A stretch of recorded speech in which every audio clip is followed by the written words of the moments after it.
Hey, what up, Fairly? I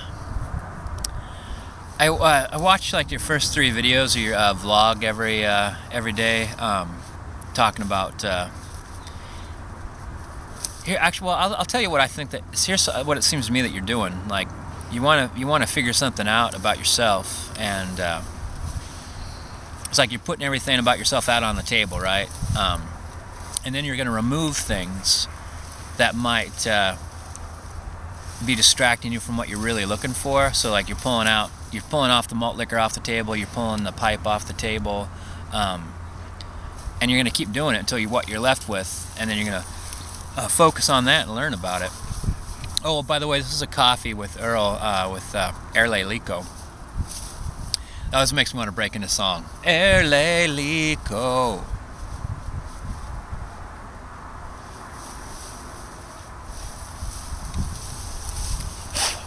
Drinking cowboy coffee that is actually really delicious. But cowboy coffee is just, you probably know, it's all the grounds and floating around in there. If you drink it careful, you don't end up with a whole lot of mouthful, but some still gets in there. So I guess you start working down to what you got left on the table, which, like, I've done this and am doing this as well, which is why I wanted to get back to you about it. Like feelings of anxiety, being almost haunted by your past, let's say, by people that have passed away, or just things that have upset you in the past. Like feelings of just kind of like a general sense of anger. And basically, a sense that something's wrong.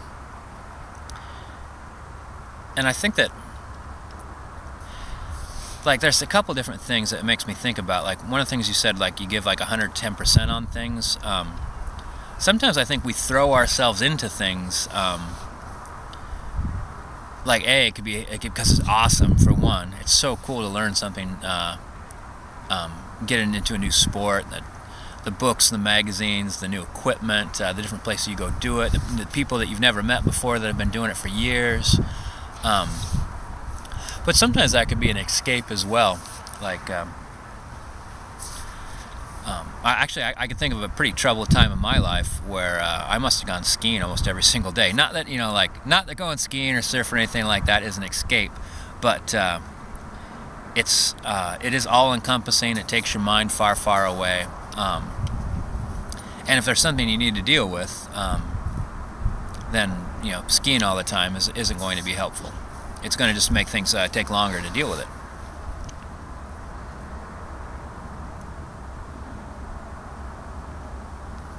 Oh gosh, this is good.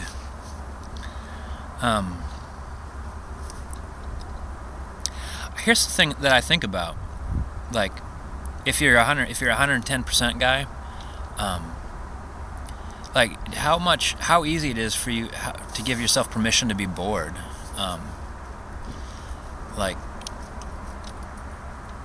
I think if being bored is difficult, I think someone mentioned meditation to you. I think that's one of the main reasons people shy away from meditation is it's hard to give yourself permission just to sit there and count your breaths. And I think that people talk about when you're meditating, your monkey mind starts just babbling about all sorts of things. As you quiet it, it's an awful lot like we were talking about earlier about clearing things off the table, getting rid of malt liquor, getting rid of marijuana, just to see what's left over. Because your monkey brain will be talking about all sorts of different things, oh, did you leave the stove on when you left today? Is your keys in your jacket? Did you turn your jacket upside down? Maybe you dropped your keys. As you quiet that, eventually you're going to hear some things that are of more importance, that bother you even more than maybe the real things that bother you.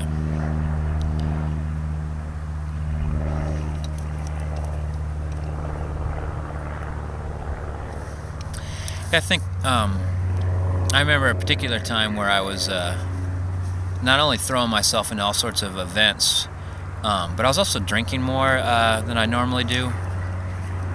And I think that I remember once a couple times I called it my emergency brake. if I crack open a beer, I'm done.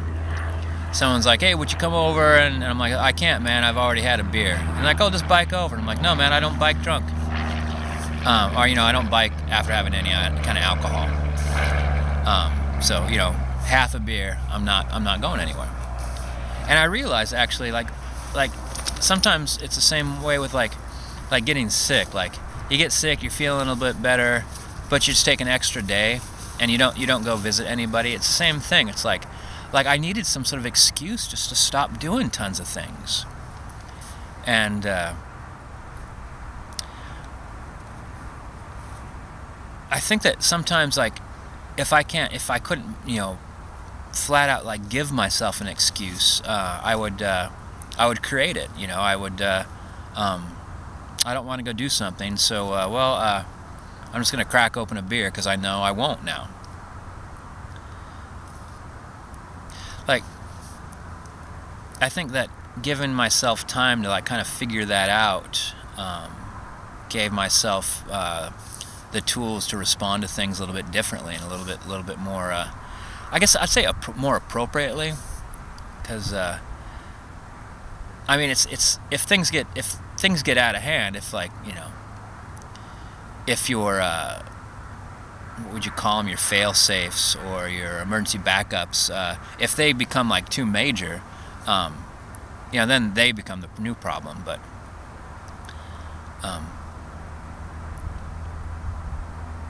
because I know, like, one of my friends actually says that he'll smoke to cope with his anger, and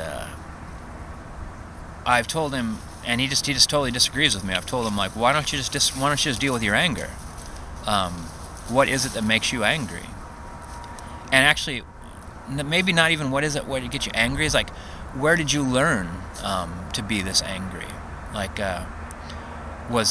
if you think of like the 5 most angry people in your life, and were any of them close to you? Do you admire any of them, or did any of them have a lot of control over you? And now that they're gone, does their legacy continue? Are you not angry because you're angry, or you're angry because someone almost like infected you like a disease with anger? Or just taught you that anger is an everyday part of life? Because it's like anything else. Like, the more often you're angry, the easier it is to be angry. The more often you'll react to anger. That's where that shout therapy. I don't know. You're not. I'm only like 4 years older than you, I think. So you're probably familiar with like that phenomenon. Well, it got debunked. It was so popular. Did Depeche Mode or somebody make a song about it? Shout, shout, let it all out. These are the things I am upset about, you know?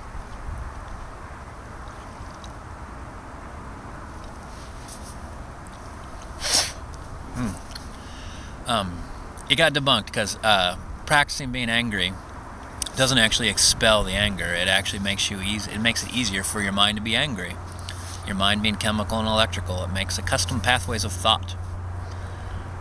So you got to figure out where the source is, and then start unhooking as many of those wires as you can. You'll never get rid of it, but you'll have 2 responses. You'll have that response of anger, you'll have the response to that anger, and then you'll have a calm response to that. You know, or maybe not necessarily even calm, but at least you've made the decision to respond a certain way. You're not overly influenced by, like, you know, being infected by anger or taught anger, kind of thing.